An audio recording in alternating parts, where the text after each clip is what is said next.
आकाशवाणी गोरखपुर से प्रादेशिक समाचार।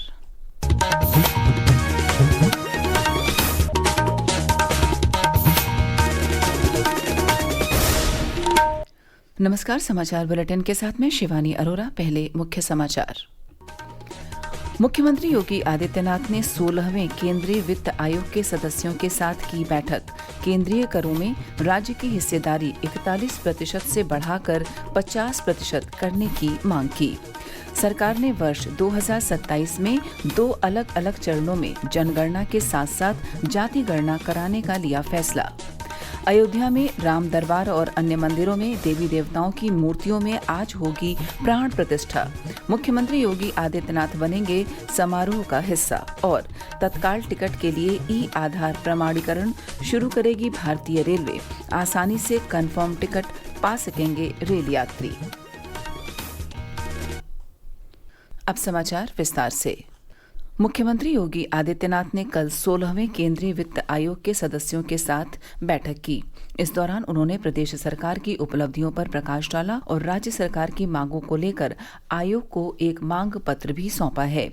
इसमें केंद्रीय करों में राज्य की हिस्सेदारी को 41% से बढ़ाकर 50% करने की मांग की गई है।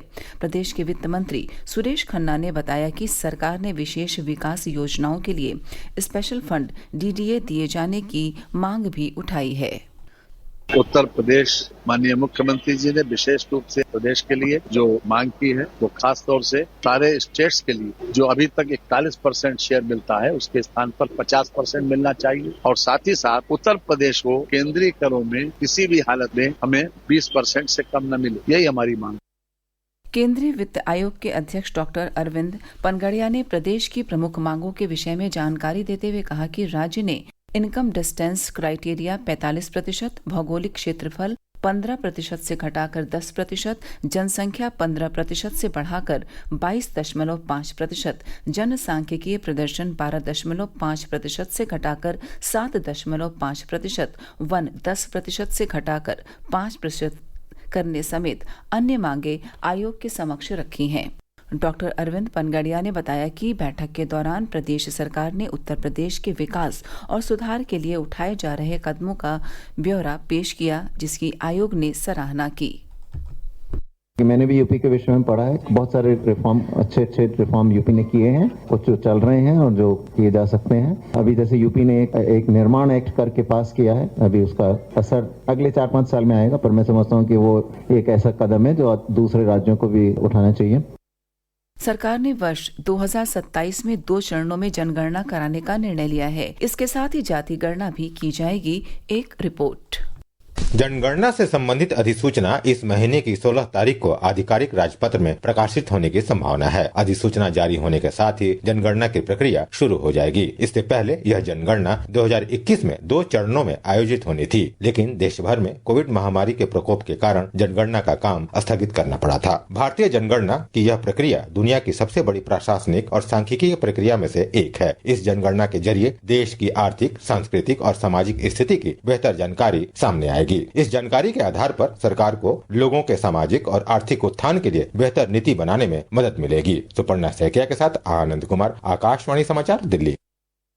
भारत में सेवा, सुशासन और गरीब कल्याण के सिद्धांतों से प्रेरित होकर एक दशक में महत्वपूर्ण परिवर्तन हुआ है।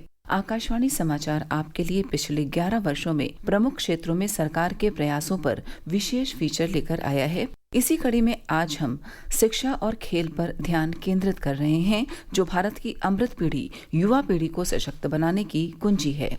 एक रिपोर्ट। भारत सरकार शिक्षा और खेल के माध्यम से भविष्य के सपनों की नींव रख रही है। राष्ट्रीय शिक्षा नीति 2020 के तहत सरकार का लक्ष्य 2030 तक प्री स्कूल से माध्यमिक स्तर तक 100% नामांकन और 2035 तक उच्च शिक्षा में 50% नामांकन प्राप्त करना है। 2014 से उच्च शिक्षा संस्थानों की संख्या 51,000 से बढ़कर 70,000 से अधिक हो गई है, जिसमें IIT, IIM और एम्स में प्रमुख विस्तार हुआ है। पीएमसी योजना 14,500 स्कूलों को अपग्रेड कर रही है। गुणवत्तापूर्ण शिक्षा, समग्र विकास और 21वीं सदी के कौशल पर ध्यान केंद्रित कर रही है। साथ ही पड़ोसी स्कूलों के लिए संरक्षक संस्थान के रूप में भी काम कर रही है। शिक्षा के साथ साथ खेल भी राष्ट्रीय प्राथमिकता के रूप में उभरे हैं। खेलो इंडिया अभियान के तहत 1,000 से ज्यादा प्रशिक्षण केंद्र खोले गए हैं और 3,000 युवा एथलीटों को सालाना 6.28 लाख रुपए की मदद मिलती है। Target Olympic podium scheme Bharat के शीर्ष एथलीटों को प्रशिक्षण, उपकरण और अंतर्राष्ट्रीय प्रदर्शन के साथ मदद करती है। ये प्रयास रंग ला रहे हैं। भारत ने पिछले 2 ओलंपिक में 13 पदक जीते और पेरिस पैरा ओलंपिक में रिकॉर्ड तोड़ 29 पदक जीते। आकाशवाणी समाचार कक्ष से मैं वेद प्रकाश पाठक। आतंकवाद के खिलाफ भारत के सैद्धांतिक और दृढ़ रुख का संदेश लेकर गए 7 सर्वदलीय प्रतिनिधि मंडलों में से 5 प्रतिनिधि मंडल अलग अलग देशों की सफल यात्रा पूरी कर भारत लौट आए। राष्ट्रवादी कांग्रेस पार्टी सांसद सुप्रिया सुले के नेतृत्व में सर्वदलीय प्रतिनिधिमंडल में 4 देशों की सफल यात्रा के बाद कल भारत लौटने पर प्रधानमंत्री नरेंद्र मोदी को धन्यवाद दिया। प्रादेशिक समाचार आप आकाशवाणी गोरखपुर से सुन रहे हैं। यह समाचार बुलेटिन हमारे YouTube channel AIR news Gorakhpur और एक्स हैंडल AIR न्यूज_GKP पर भी उपलब्ध है। अयोध्या में राम दरबार और अन्य मंदिरों में स्थापित देवी देवताओं की मूर्तियों में आज प्राण प्रतिष्ठा होगी। इससे संबंधित धार्मिक अनुष्ठान कल भी जारी रहे। मुख्यमंत्री योगी आदित्यनाथ बतौर मुख्य अतिथि आज प्राण प्रतिष्ठा समारोह में हिस्सा लेंगे। वह करीब 2 घंटे तक श्री राम मंदिर परिसर में रहेंगे। मुख्यमंत्री राम कथा पार्क भी जाएंगे और वहां अयोध्या नगर निगम के 2 साल पूरे होने के उपलक्ष्य में आयोजित कार्यक्रम में शामिल होंगे। हमारे प्रतिनिधि ने बताया कि मुख्यमंत्री श्री रामलला और हनुमानगढ़ी का दर्शन करेंगे और मणि रामदास छावनी पहुंचकर महंत नित्य गोपाल दास के जन्मोत्सव में भी शामिल होंगे। वह हेलीपैड के पास बनी पुष्प वाटिका भी देखेंगे। रेलवे शीघ्र ही तत्काल टिकट के लिए ई-आधार प्रमाणीकरण प्रक्रिया शुरू करेगी। यह जानकारी रेल मंत्री अश्विनी वैष्णव ने एक सोशल मीडिया पोस्ट के जरिए दी। उन्होंने बताया कि ऐसा करने से वास्तविक उपयोगकर्ताओं को आवश्यकता पड़ने पर कंफर्म टिकट मिलने में मदद होगी। इस बीच एक महत्वपूर्ण कदम उठाते हुए भारतीय रेलवे ने अनाधिकृत बुकिंग के लिए 2.5 करोड़ संदिग्ध उपयोगकर्ता आईडी को निष्क्रिय कर दिया है। रेल मंत्रालय ने कहा है कि नई आधुनिक तकनीक के माध्यम से एजेंटों के अनाधिकृत स्वचालित बुकिंग पर बहुत हद तक अंकुश लगाया गया है। प्रदेश में विकसित कृषि संकल्प अभियान में अब तक करीब 7 लाख से अधिक किसान शामिल हो चुके हैं। इसी क्रम में बांदा के बिगहना गांव में कल कृषि विशेषज्ञों ने किसानों के साथ संवाद किया। कार्यक्रम में मौजूद सहायक नोडल अधिकारी रामानंद साहू ने बताया कि इस अभियान के तहत एक दिन में 3 ग्राम पंचायतों में कार्यक्रम का आयोजन किया जा रहा है।